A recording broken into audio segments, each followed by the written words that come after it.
Bonjour à tous et bienvenue sur Europe 1 ce matin de 9h à 9h30 et sur CNews de 9h à 10h30 pour l'heure des pros. Emmanuel Macron rêve d'une Europe fédérale. Il ne le dit pas aussi clairement, bien sûr, mais c'est son dessein. Hier, dans son discours fleuve, 1h50, le général de Gaulle disait l'essentiel en 15 minutes, il a prononcé à de multiples reprises le mot souveraineté. Mais jamais il n'a dit souveraineté nationale. Alors de quelle souveraineté parle-t-il ? Emmanuel Macron pense qu'en matière économique, politique, pour la défense comme pour l'immigration, un gouvernement supra-européen avec un exécutif unique serait plus efficace que 27 gouvernements qui partent dans tous les sens. En théorie, il n'a d'ailleurs pas forcément tort. Le souci, c'est qu'Emmanuel Macron habite en théorie. Il regroupe les États comme on fusionne les entreprises. Et tant pis pour l'histoire, la culture, les peuples. Monsieur Macron aime les PowerPoint et les tableaux Excel. Je reste fasciné par Emmanuel Macron et comment cette intelligence résonne, dénuée du bon sens le plus élémentaire. Hier, le président a évoqué la mort possible de l'Europe. À l'entendre à la Sorbonne, ce n'est pas l'Europe qui agonisait, c'est la France qu'on enterrait.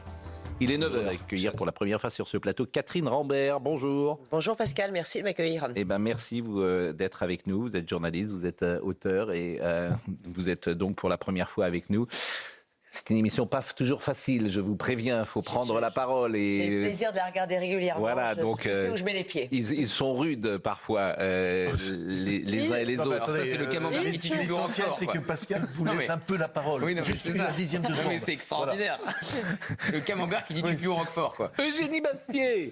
Eugénie Bastier, j'ai vu que CNews était attaqué sur un plateau de télévision par un journaliste de Libération, monsieur Thomas Legrand, qui expliquait que dans CNews, sur CNews, il y a des fake news, on ne fait pas de journalistes, etc. Mais vous lui avez répondu. Vous lui avez répondu notamment que sur Libération, il leur arrivait régulièrement de publier des fake news, notamment, ils avaient relié l'affaire, vous savez, de l'hôpital bombardé bien sûr, oui. en Israël. Et voilà. Et puis bon, j'ai l'impression que Thomas Legrand est légèrement obsédé par votre chaîne. Très léger. C'est-à-dire que c'est une manière d'exister de parler de notre chaîne souvent, parce que ça, voilà, c'est pas mieux de s'occuper effectivement de faire des ça fait vendre du papier. Mais voilà, il ferait mieux de faire des bons papiers. Bonjour Joseph Massescaron. J'ai encore encadré la une de Libération célébrant l'arrivée des Khmers rouges dans Phnom Penh. Oui, mais bon, ça c'est il y a 50 ans. Peut-être 50 ans, mais oui, mais non. Gauthier Lebret, que je salue, et André Valigny. Alors on parlera évidemment du président de la République tout à l'heure, 1h50, je le disais. Ce qui est saisissant ce matin, c'est qu'il n'y a pas un mot nulle part quasiment dans la presse. C'est-à-dire que le président a parlé dans l'Europe hier, même Ouest France par exemple, qui est le grand journal souvent qui aime mettre l'Europe à la une, n'en parle pas en première page, Le Figaro n'en parle pas en première page. C'est incroyable, c'est-à-dire qu'il a parlé pendant 1h50, il y a très peu, on parle davantage de Kenji Girac. Kenji Girac, c'est ça? C'est-à-dire qu'il y a deux personnes qui ont parlé longuement pour se faire plaisir hier. Effectivement, le procureur de la République sur Kenji Girac et le président de la République. On parlera également de ce procureur. Il va peut-être entrer chez Voici, je pense, le procureur. Parce ils peuvent le remercier. Il peut faire une petite pige pour... il y a Augustin Donadieu qui nous racontait une anecdote exceptionnelle. Le procureur, il voulait être seul face aux caméras. Il avait demandé aux gendarmes de se décaler et de mettre leur chaise pour être hors cadre et ne pas être filmé. Et finalement, les gendarmes sont quand même venus dans le cadre. Bon, écoutez, parfois on regrette que les procureurs... Alors, le procureur de Crépol, on regrette qu'il n'ait jamais parlé. Et lui, il s'est fait plaisir. Il a eu son petit quart d'heure warolien. Voilà. Omar Sy, ça m'intéresse, Omar Sy, qui était hier soir dans l'émission Quotidien, à l'occasion de son dernier livre, Viens, on se parle. Alors, il a décidé de donner des leçons à la terre entière, Omar Sy, et des leçons notamment, alors je ne sais pas de qui il parle précisément, mais je crois qu'il habite plus en France, Omar Sy. Il habite à Los Angeles. Bon, il habite à Los Angeles, mais alors il nous donne des leçons à ceux qui sont en France. Et il devrait peut-être s'abstenir d'avoir des discours politiques parce qu'on ne comprend absolument pas d'où il veut en venir.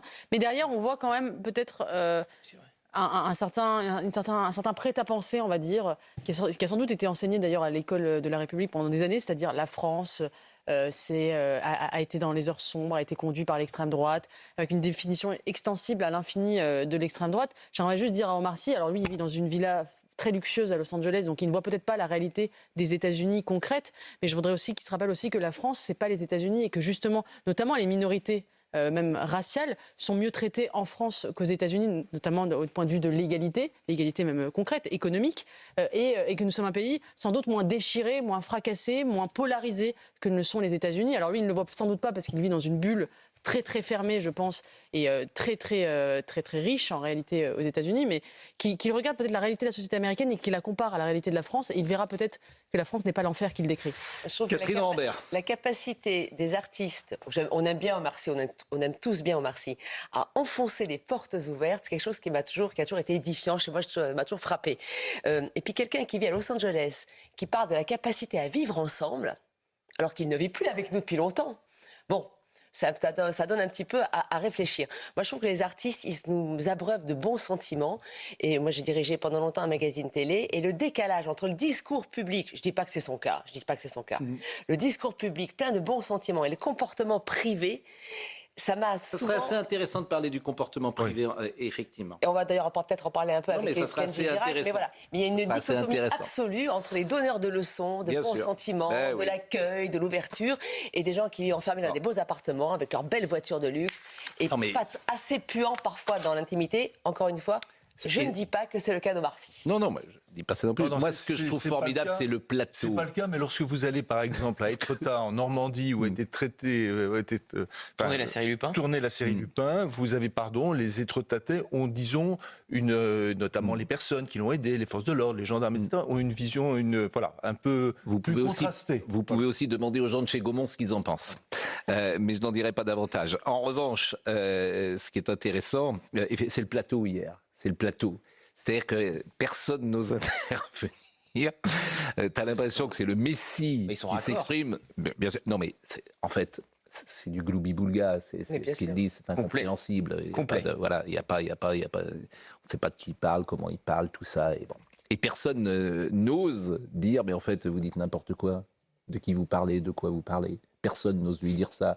Donc, qu'il écrive, qu'il dise les mots qu'on lui a écrits, ce sera plus simple. Mais il y a un bandeau quand même, là, je vois sur l'écran, là, qui résume, à mon sens, Oui. ce qu'il a voulu dire. C'est Omar Sy inquiet de la montée de l'extrême droite. Oui. Je crois que c'est aussi simple que ça. C'est ce qu'il a voulu dénoncer hier, non Il me semble. Oui, fait mais une c'était référence pas- à un moment c'était où- pas très clair. Au propos de Marion Maréchal, où est la maman sur la GPA. Voilà, c'est le seul. Bon, ceux qui nous empêchent d'avancer, dit-il en France, veulent conserver leur monde dépassé. Ceux qui nous empêchent d'avancer, je ne sais pas de qui il parle. Je voudrais dire, voilà, c'est peut-être aussi ceux qui ont accueilli beaucoup de vagues d'immigration en France et qui ont effectivement ont fait preuve d'humanité bien souvent. Ceux qui nous empêchent d'avancer en France veulent conserver leur monde dépassé. Ils sont en train de vieillir, ils sont à l'agonie. La haine qu'on entend, ce sont les derniers râles de ceux qui appartiennent à une autre époque. C'est ce que j'appelle personnellement l'enfonçage de portes ouvertes. On ne sait pas de qui il parle. C'est un discours un peu creux, un peu classique sur... Beaucoup. Et alors évidemment, il est Qui regarde le score de Jordan Bardella chez les jeunes, peut-être qu'il dira que c'est peut-être pas le monde du passé qui... Ouais. Il est C'est pas les salué vieux par qui votent, l'extrême gauche, l'extrême droite. Manuel Bompard. Merci Omar Sy pour ses mots et soutien face à la meute raciste. Sophie Bussière, merci Omar Sy pour ces mots si rares. Vous parlez de mots si rares. Je vous jure, mais ce monde médiatique est sidérant. Merci de rappeler où mène l'extrême droite, de rappeler l'histoire. Merci de marteler l'année. Mais quelle histoire! Mais quelle histoire! Merci de marteler la nécessité de faire groupe face à la haine. Nous avons besoin d'artistes pour dire tout ceci avec résonance, vous embarquer les autres, etc. Bon, Mais c'est un discours quand même général, hein, Oui. qui. Oui. Non, je sais bien que c'est un enfoncement de porte ouverte, mais c'est quand même quelque chose qui aujourd'hui s'exprime de plus en plus fort, et ça va également avec un certain nombre de papiers qui disent que beaucoup de musulmans vont quitter la France parce qu'ils se sentent attaqués en raison de l'islamophobie. Donc c'est quand même tout un ensemble. C'est-à-dire C'est l'édito de Jean-Michel Apathy d'ailleurs hier dans le voilà. quotidien. Donc c'est pas un hasard. Ce qui se passe là, ce n'est pas du tout un hasard. C'est quelque chose qui est vraiment. Et Voilà. écoutez, on verra ce qui va se passer. Les gens sont matures et pourront. Qui a fait réagir d'ailleurs décider. Florence Bergeau-Blaclair qui connaît bien ces questions. Madame Dati s'est exprimée sur Aya Nakamura ce matin. Et Aya Nakamura, effectivement, pour le coup, qui avait été attaquée pour de mauvaises raisons. Aya Nakamura, c'est pas le souci, me semble-t-il, de la France. Et je pense qu'il faut plutôt défendre Aya Nakamura sur le plan artistique, parce que c'est une jeune femme qui plaît et qui a beaucoup de On a le droit de talent. la critiquer sans être taxé de raciste aussi. Oui, mais le talent, forcément, c'est de plaire. Il se trouve que c'est la jeune femme la plus écoutée au monde. Oui, mais ça, c'est Donc, c'est pour Parce que là, ça qu'elle a toute sa Mais place ça la dans rend une pas cérémonie. incritiquable. Et vous avez, je répète, vous avez parfaitement raison. Mais elle fait partie du paysage Je ne le nie pas. culturel et de la chanson française. Et même au plus haut niveau, puisque les gens l'adorent, manifestement. Oui. Écoutons Rachida Dati. Je la félicite pour son succès d'hier et ça félicite et ça couronne aussi un talent, ça couronne aussi du travail parce que je pense que le talent est nécessaire mais c'est pas suffisant. Moi je pense que le travail derrière que fournit cet artiste est immense. Donc, et elle a sa place potentiellement si quelqu'un le décidait au JO.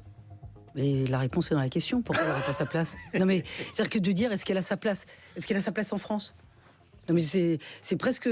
Voilà, elle a sa place. C'est une artiste, une grande artiste, qui a été encore couronnée hier soir. Franchement, elle a parfaitement raison, Rachida Dati. Elle a parfaitement raison. Elle a toute sa place, précisément, avec d'autres artistes dans cette cérémonie. Alors, hier, c'était les Flammes 2024, et elle a eu 3 prix, Aya Nakamura, dont celui de l'artiste féminine de l'année. Bon.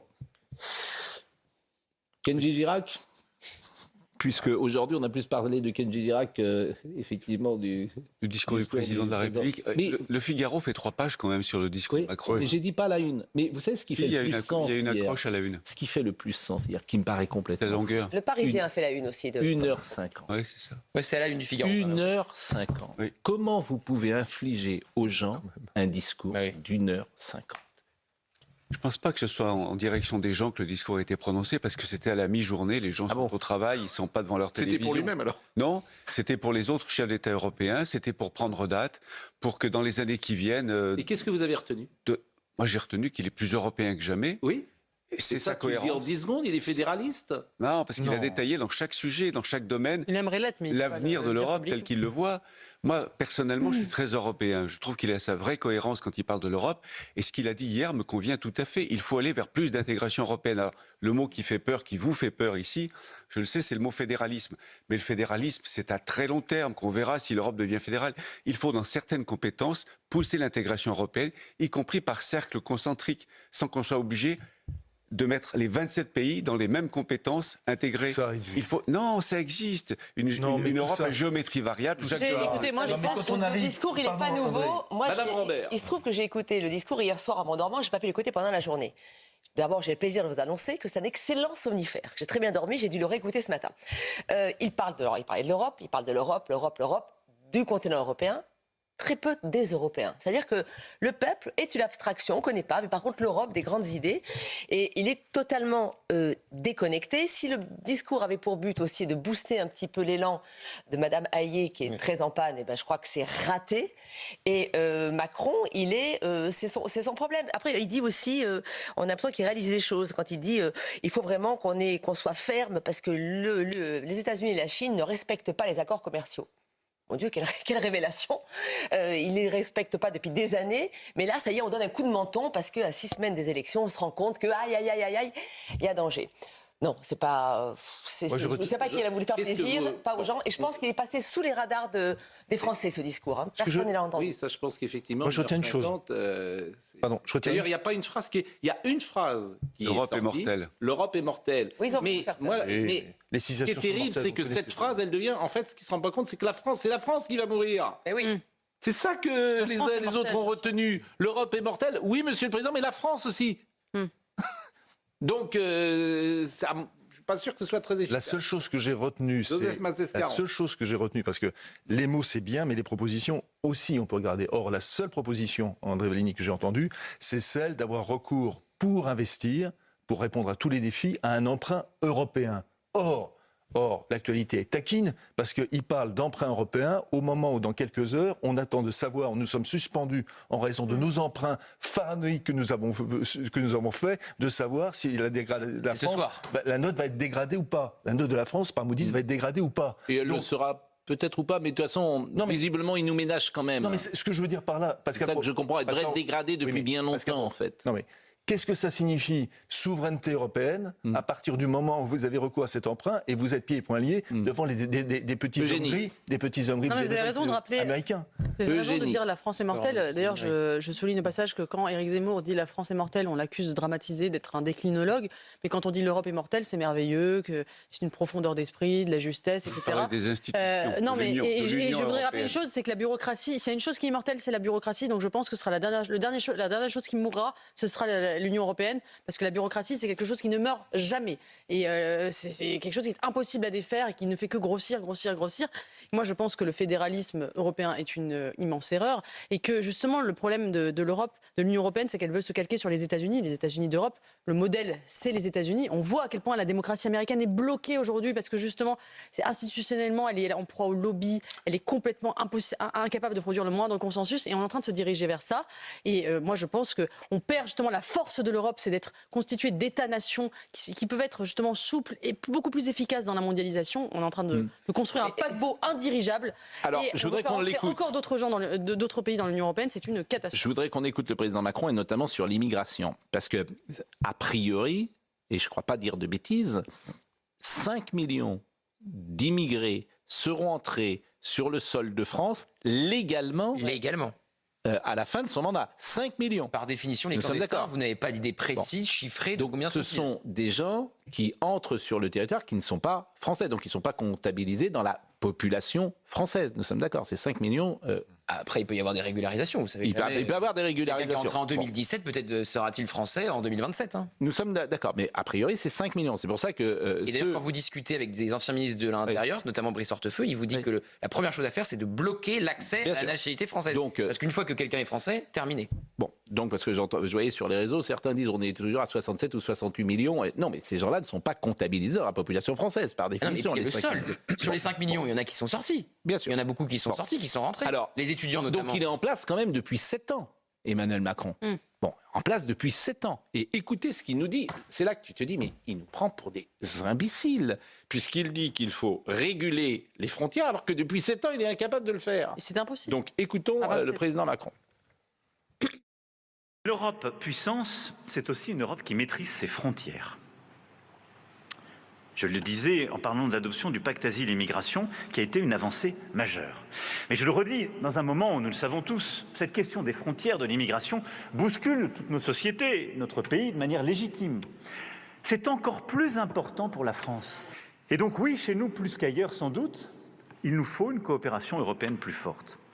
C'est pourquoi, après ce pacte asile-immigration, maintenant il va falloir le mettre en œuvre, parce qu'il nous offre des instruments inédits que nous n'avions pas. L'enregistrement, le suivi et des conditions de retour vers le pays de première entrée plus efficaces. C'est déjà une avancée inédite. Mais nous devons agir avec plus de fermeté en matière de retour et de réadmission pour toutes les femmes et les hommes qui arrivent sur notre sol et qui n'ont pas vocation à rester, et qui ne sont pas éligibles à l'asile. Donc là, on trouve également un point de psychologie d'Emmanuel Macron. Ce n'est jamais de sa faute. Il exclut en tout sa responsabilité sur les faits. C'est-à-dire qu'il t'explique que c'est Schengen qui fait qu'il y a plus d'immigration. Il n'y est pour rien. Ça, c'est un point très important de psychologie. C'est un homme, il n'est responsable de rien quand il y a un échec. Et surtout, vous avez raison, Pascal, d'autant plus que son ton change quand il parle de la France, des problèmes français. C'est-à-dire qu'il a une espèce d'envolée lyrique quand il parle de l'Europe. Et on sent que quelqu'un a dû lui dire qu'il faut quand même dire un mot sur la France, sur la sécurité, tu ne peux pas laisser passer ça. Le ton change. Dans l'analyse du paraverbal et du non-verbal, il se touche le nez quand il commence à parler. Ça veut dire qu'on ne va peut-être pas dire la vérité, qu'on n'est pas convaincu de ce qu'on dit.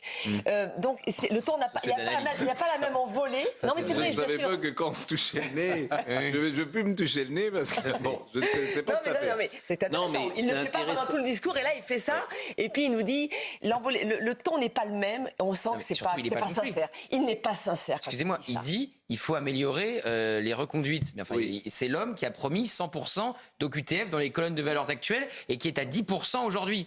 C'est quand même un échec cuisant. Pardon Pascal, mais moi je pense que ça va être très très difficile de trouver un consensus en matière migratoire à 27. C'est impossible parce que vous avez des pays qui n'ont pas la même géographie. L'Italie par exemple et touche quasiment l'Afrique, donc elle reçoit énormément de migrants.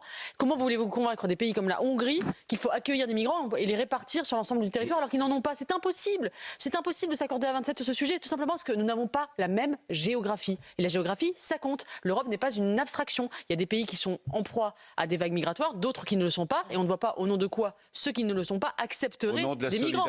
Mais non, mais ça ne marche pas. La solidarité, mais non. Si vous pensez, Eugénie, est-ce que si vous pensez vraiment que le peuple hongrois, que les dirigeants hongrois vont accepter de... Oui, mais il faut qu'ils acceptent. Plus le temps passe, ils le feront pas. Plus Emmanuel Macron, ils prendront l'amende. Ils vont défendre leur peuple. Dirigeants parfois que je vois dans des entreprises qui sont complètement dans l'abstraction, qui font des PowerPoint et des tableaux Excel, qui sont complètement déconnectés du sens du bon sens populaire le plus évident. Ce que dit Eugénie est vrai. Cher Pascal. En fait, ça ne marche pas ce que vous voulez dire. Allez dire à monsieur La solidarité, Orban ça ne marche pas. Les bons sentiments ne guident pas les peuples. Mais monsieur Orban est en difficulté. Monsieur Orban, Monsieur Orban est en difficulté, il risque de perdre les prochaines élections. Regardez ce qui s'est passé en Pologne. Je ne parle pas que de la Hongrie, d'ailleurs, je parle de tous les pays de l'Est, la Pologne. La droite nationaliste a perdu les élections en Pologne, elle va les perdre en Hongrie. Oui, alors sur quoi ? Sur un scandale de faux visas. Exactement. Sur un scandale de visa. Pascal. Elle est bonne celle-là. Pascal Praud, le bon sens populaire, dans la rue, chaque fois que je rencontre les gens, tout le monde est d'accord pour dire que face aux défis climatiques, aux défis terroristes, aux défis migratoires, aux défis numériques, aux défis commerciaux face à la Chine, tout le monde, le bon sens populaire, tout le monde est d'accord pour dire que l'Europe sera puissante et pourra résister et maîtriser ces enjeux, plutôt que l'Italie dans son coin, l'Espagne dans son coin, la France dans son coin. Il est évident que la puissance aujourd'hui, elle ne peut être qu'européenne face à tous les défis. Personne ne dit qu'il ne doit pas y avoir. Tout le monde dit la même chose. Personne ne dit qu'il ne doit pas y avoir d'accords commerciaux entre les pays. Vous faites de l'idéologie. Non, pas du tout. L'idéologie, c'est le fétichisme. Le fétichisme fédéraliste, c'est de l'idéologie. Je suis désolée. Personne ne dit qu'il ne faut pas avoir d'accords commerciaux, qu'il ne faut pas un protectionnisme européen, qu'il ne faut pas avoir des accords numériques. Mais je ne vois pas pourquoi cela impliquerait un saut politique qui serait fédéraliste et qui enserrait aussi notre capacité. Avec le mot fédéraliste, c'est pour faire peur à tout le monde que vous. Mais justement, il n'ose pas le dire. Mais c'est bien ça qui est derrière. Non, il n'a pas utilisé le mot fédéraliste. Il sait que c'est un mot qui fait peur. Il n'a pas dit une seule fois. Mais c'est comme le Frexit, ça fait peur, mais c'est ce qui est derrière. L'intégration européenne, plus d'intégration, plus de solidarité. Si vous êtes contre ça, ingouvernabilité. Cher André, là où je me permets d'intervenir, personne n'est pour ça. Et la preuve, c'est qu'aucun dirigeant politique ne propose de sortir de l'Union européenne. Voilà. Aucun. Donc tout le monde considère que l'Union européenne est une bonne chose en soi. Bien sûr. Donc, avant de faire davantage d'intégration, il faut réformer. C'est pas ce qu'on dit. Ce qui ne fonctionne pas dans l'Union européenne. Mais je pense que les Français n'ont pas... Ils ont appris une chose du mandat Macron, une chose essentielle, tout se passe à Bruxelles. Voilà, tu ne peux plus rien faire. Et que fait le président ? Il attaque le sociétal à travers une loi sur l'IVG, à travers une loi sur la fin de vie, parce qu'en fait, il ne peut plus rien faire. Donc tout le monde a compris ça. Il ne reste plus que le sociétal. Mais est-ce qu'on peut revenir... Et ça, je pense que les Français ne sont pas forcément d'accord là-dessus. Est-ce qu'il est possible de revenir 2 secondes sur l'immigration ? Oui. Sur la question de la solidarité. Mais il est 9h25. La question de la solidarité, je crois que la France, elle remplit très très largement. Et que justement, si nous étions à l'étiage des autres pays de l'Union européenne, nous n'accueillerons pas, nous ne serions pas condamnés à accueillir autant d'immigrés sur notre sol. Déjà, si on avait la même fiscalité en Europe, ce serait pas mal. Mais là, j'ai l'impression... c'est infaisable, les salaires sont pas les mêmes. On est très en retard, là. Il est 9h25, Marine Lançon. Marine ? Ah oui. Mais il est 9h25, théoriquement. Et nous sommes avec notre ami Thomas Hill. Non, vous m'avez rien dit, justement, mais oui, mais je vous salue, j'attendais sagement. Non, elle m'a rien dit. Ou alors... Non, vous n'avez pas dit Marine. Bon... Thomas Hill, tout va bien. Je parle à l'oreillette, quoi. Je réponds plus exactement. Tout va bien ? Tout va bien, on est juste très en retard. Ah bah oui, vous êtes sur Europe 1 jusqu'à 11h. À tout à l'heure. Et nous, on marque une pause parce que